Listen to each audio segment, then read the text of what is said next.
Hello everyone, I am Assistant Professor Rekha Murthy from Department of Electrical and Electronics Engineering from Sai Vidya Institute of Technology. Today I am here to explain the experiment related with the electronics laboratory, and the experiment is RC coupled amplifier by using BJT. So before we go with that, so here you can see that what is the amplifier. So the amplifier is mainly used for the many purposes, like in the communication field, where we find in the amplifier it is going to convert the weak signal to the strong signal. So here the amplifier which you are going to make use of it is RC coupled. So where you will find the combinations of the resistance and the capacitors in the circuit which will be coupled to each other. So that is called as an RC coupled amplifier by making use of a BJT. So what is this? BJT is a bipolar junction transistor, which is nothing but it is a current control device. So here it is mainly used to design the switches and also the variety of the amplifiers. So here before we go with this experiment, you should be aware of what is the terminology called as transistor biasing. So transistor biasing is nothing but the connecting the external resistors and a DC supply voltage to the transistor. So that is called as a transistor biasing. So here whenever you design this RC coupled amplifier, we should be aware with the what type of the biasing method we are going to use. So here for a transistor, when does it acts like an amplifier is whenever you find the Q point is being selected at the middle of the DC load line. So we will get a perfectly the amplification. So where the more stable transistor biasing method is called, that is the voltage divider biasing. So here you can see that this is a voltage divider biasing method. So in this amplifier, even we are going to make use of the capacitors, as I told you. So the capacitors CC1 and CC2, so those are called as the coupling capacitors in order to separate the AC signals from the DC biasing voltage. So now here you can see in this biasing circuit, these are the R1 and R2, which will be the responsible for division of the currents, that is the I1 and I2, which is being added on to the IB, that is a base current of the transistor. So wherein also we are preferring this that is the collector resistance, so which is being connected to the directly to the VCC supply, and the another resistance, that is emitter resistance, which is being connected towards the ground. So here the presence of this emitter resistance is in order to improve the stability of a biasing circuit. So here you can see that this type of the circuit is almost, it is a common emitter amplification, that is a common C configuration, because here the common emitter means the emitter will be the grounded. The terminal, this will be connected to the VCC, that is the collector will be connected to the VCC through the RC, and here the emitter is being grounded. So this, it is a common source class A small signal amplifier, which is used as a voltage amplifier in the audio frequency range. So in the RC coupled amplifier, coupling from one stage to another stage is being achieved by making use of the RC elements. And here you can see that we are going to make use of a one stage. Like that, if you would like to provide a better frequency response, then you can add upon with the two stages. So here this amplifier is going to provide a phase shift of around 180 degrees between the input and output signals. So before we go with this design, let me tell you what is the main aim of this experiment. So the main aim is to design and construct a RC coupled amplifier by using a BJT and to determine its performance. How do you prefer that performance? That is a bandwidth, input and output impedances. So these are the performance of any amplifiers, right? So that is input impedance, output impedance and bandwidth. So now we can come across all this performance. Before that we have to design. So to design this, we are going to prefer this biasing VDB stage, that is VDB type of a biasing, that is voltage divider biasing circuit. So wherein you can observe here, this will be the given data. So they will give you the data as how much the VCC we have to give, that is around 10 volts. and also they will give the value of IC, right? So they will give the we are going to give the value of VCC, IC and beta. So remaining all you have to design by yourself. So our aim is first we have to find out what is R1 value, R2 value, RC and RE. Okay, now let us find out first the ground level, which is the RE, which will be easy to solve. Since here you can see in this particular terminal, one is grounded and the other terminal is something higher potential. Okay, so you can easily apply the Ohm's law. So where even Ohm's law, or else you can see that the voltage measured across this point is VE, minus here it is 0, divided by what is the current, that is the current, respective current is IE. So the RE value can be given as VE divided by IE. Okay, so now what is VE? So VE value is nothing but it is a 1/10 of the supply voltage, that is VCC. So that is an assumption which we have to prefer. So that is VE is equal to VCC divided by 10, so it leads to 1 volt. And how to determine IE? IE you can see by applying a KCL. So this IE is equal to the sum of IB, that is base current, plus the collector current. So it is IB plus IC. Then again we have to relate. IC will be given to you. What will be the IB value? So as you all know, what is the formula for a current gain? So as you all know, any gain can be defined as an output divided by input, right? So here the gain, here we have given it as beta is equal to 100. Okay, so what is the input current? You can see that this is the input current, that is IB will be the input current, and here IC will be the output current, right? So therefore you can write beta is equal to IC by IB. Right. So here IB is equal to IC by beta, which leads to 0.04 milliampere. So after getting all these values, you can substitute here and get the value of RE, which leads to around 220 ohm, which will be preferable in the lab with a standard value. Then now we have completed the RE. Now we need to complete the RC. So whenever you see that this resistor is towards the source side, so now let us apply the KVL. So what is that equation? It forms VCC, and here the current which flows, what is the drop across here? This is IC into RC. So the current is flowing from higher potential to lower potential. So therefore VCC minus IC into RC minus the voltage which is appearing across this point, that is VCE, and minus the voltage which is appearing across this point, that is again minus VE, which is equal to 0. Okay, now let us solve. VCC will be given to you, right? So IC is given to you. Okay, then RC we have to find out, that is our question. Then VC will be nothing but, VC is nothing but it is the VC is nothing but it is the half of the supply VCC voltage, so that is the 5 volts. So that we have to substitute here. And V voltage is already solved, that is 1/10 of your VCC supply. After substituting all these values, so we can get the value of the respective RC, so which leads to 1 kilo ohm. Now coming to the these two biasing resistors, that is R1 and R2. So here we can consider to this branch where the flow of a current which flow individually at this point. So here you can see the current which is entering to the base, this is the IB. So let us assume that the current which is flowing from the VCC to this point, it is a 10 times of IB compared to that of the lower part of this biasing circuit, that is 9 times of IB. So whenever you take a difference of this, it leads to a IB itself. Okay, but the majority we can find that towards the VCC it will be more. So we are considering this as a 10 times of IB comparative to the towards the source side. So how to solve? Now again we need to solve the R2. As what we did, first we did how to solve RE, which was towards the ground. Then we solved RC, which was towards the source.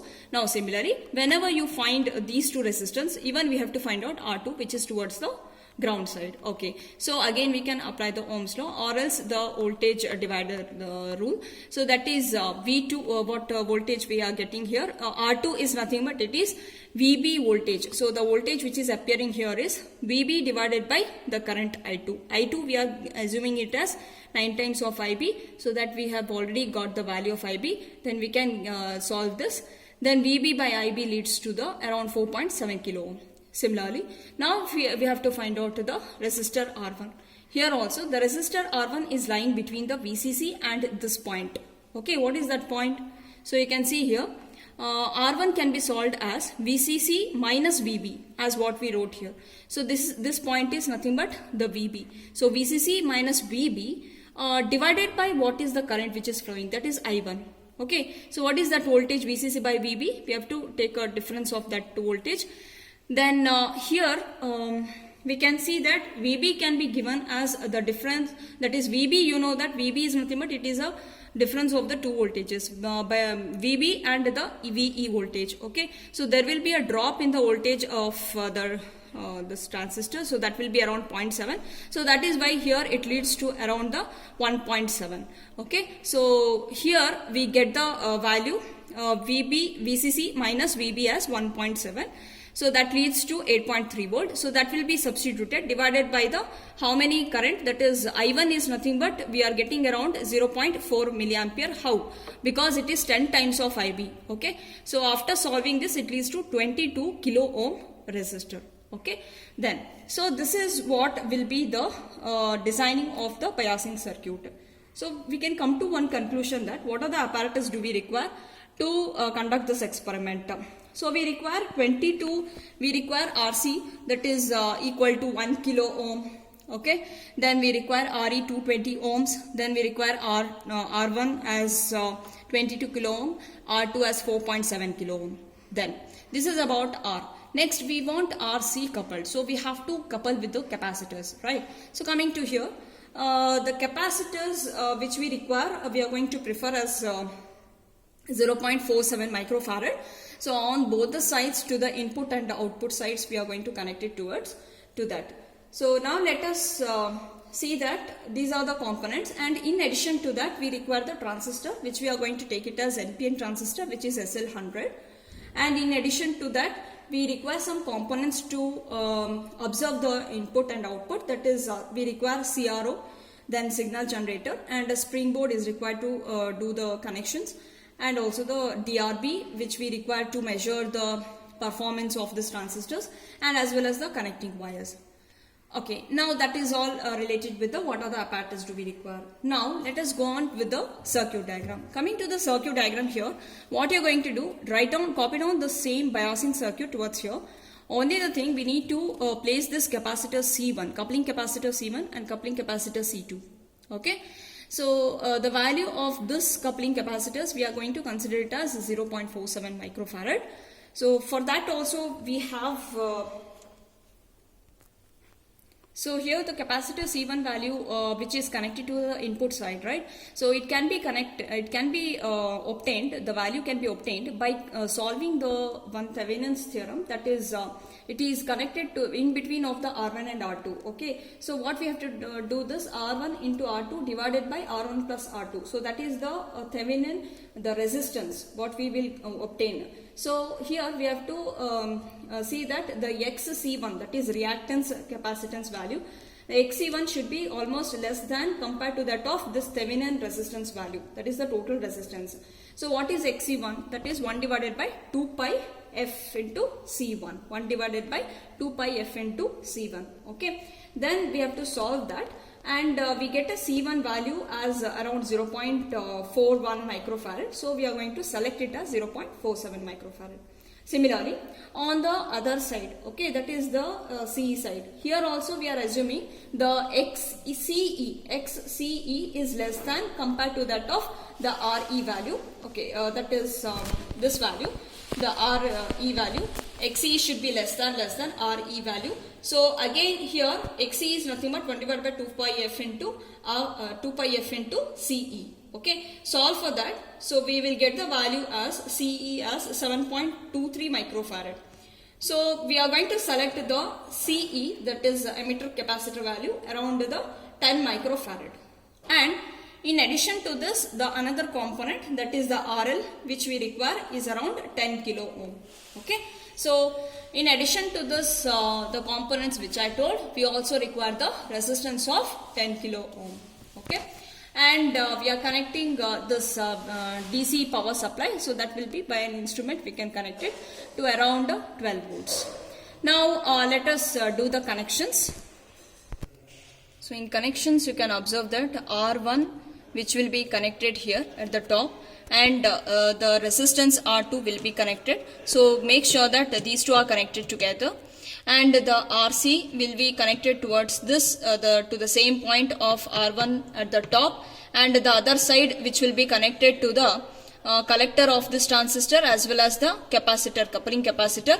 And also we need to take care about the RE, emitter resistance. So this emitter resistance has been placed in parallel with the capacitor, that is 10 microfarad. So make sure that a negative lead should be connected towards the ground side.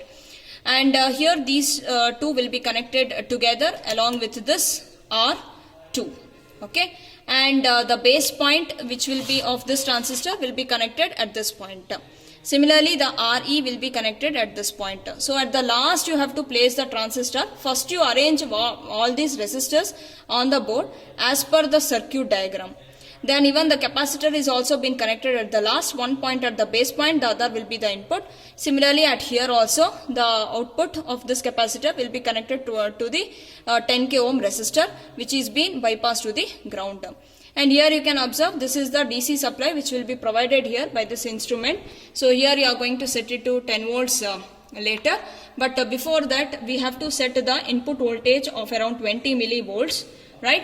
So for that we are going to connect this CRO of one channel and the function generator of here the probe. So these two probes should be connected to like this, that is red to red and black to black probe. So we have to connect it like this. So now we have to make sure that we are going to vary the voltage. So first we need to set the voltage. If you press this button, that will be the it is selecting voltage peak to peak.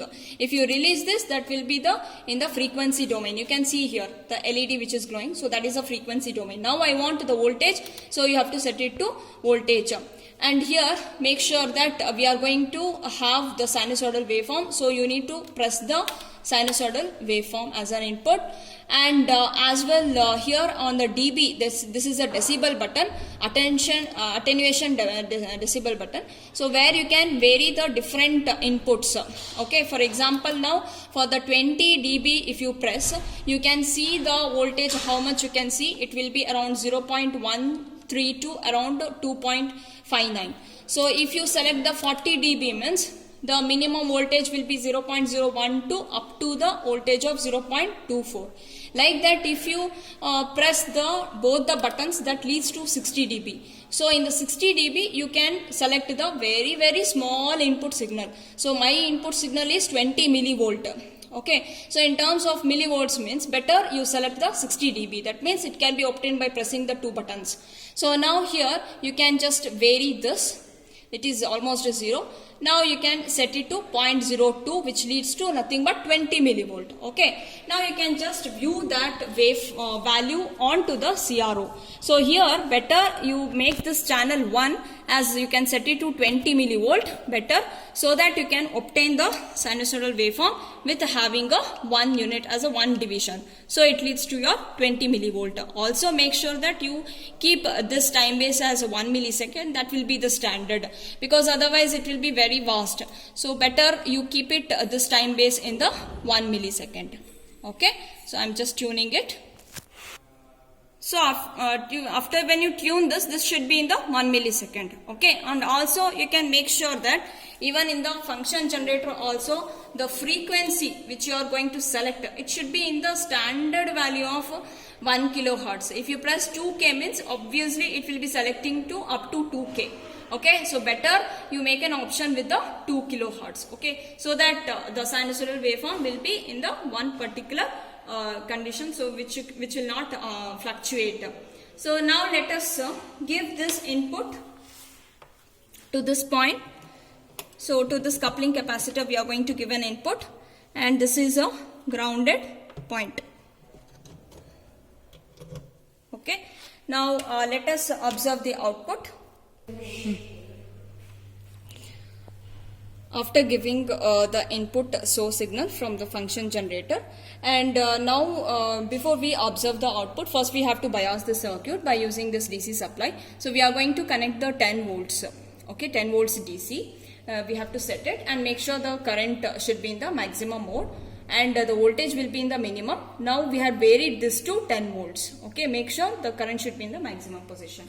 Now here you can observe the output. The output probe will be connected across this load resistance, that is 10 kilo ohm. So here this will, channel 2 will be representing the output voltage. So here you can see it is an amplification is going to take place. So in the amplification, you can see how many times it is getting amplified. So you can count here 1, 2, 3, 4, 5, 6 times amplification is taking up. This small one is the input and this will be the output. Okay. So when you keep it both the channels in the same range, you cannot see the output. So the channel 2 I have changed this to some around 0.2 volts. So that is the reason. Okay. Now let us tabulate the readings. In order to take up the output only, so I have changed this to the channel 1, and we can take it this to around 0.2, and we can see this is the amplification, how much we are going to get. Okay. Now press the XY button and you can measure the how much the voltage peak to peak you are going to get. It is around 1, 2, 3, 4, 5, 6, 7. So this is your 7 into multiplied by 0.2 volts. Okay, this is for a particular frequency range. That is a standard frequency of 1 kilohertz. Now, but here according to this table, what you have to do, we have to keep the input voltage 20 millivolt as a constant, and we have to vary the frequency from 10 hertz to up to 2 megahertz. Then the corresponding the output voltage need to be measured. So after getting that corresponding output voltage, we need to find out the voltage gain. Okay, so that is AV, and we need to plot this in the graph, that is to obtain the frequency response. So in the frequency response you can also observe here, it is a graph between the frequency and the y-axis, that is the voltage gain in decibels. So how to convert this in decibels, the voltage gain, we should multiply 20 log times of the output voltage divided by the input voltage. Okay. Now let us vary this frequency to the 10 hertz. So go to the frequency mode. So it is already released. Okay. So press this. So it will leads to 20. Okay. So I want it to 10. Okay. So we need to vary this. So approximately it will be around 10 hertz. Okay. Then you can see that it will be very small. Okay, the output. So it will be around almost it is 0. So no need to take down this value. So you can just skip up with the 50 hertz. To select the 50 hertz, you have to select this 200 range because it is lying within that value. So we need to change it to 50 hertz. So at the 50 hertz, you are going to see some small change in the magnitude value. Okay. Now let us take up this value. So it will be around 0.2 multiplied by 0.2. So that should be taken it as voltage peak to peak. Okay, V naught peak to peak. 0.2 multiplied by this voltage range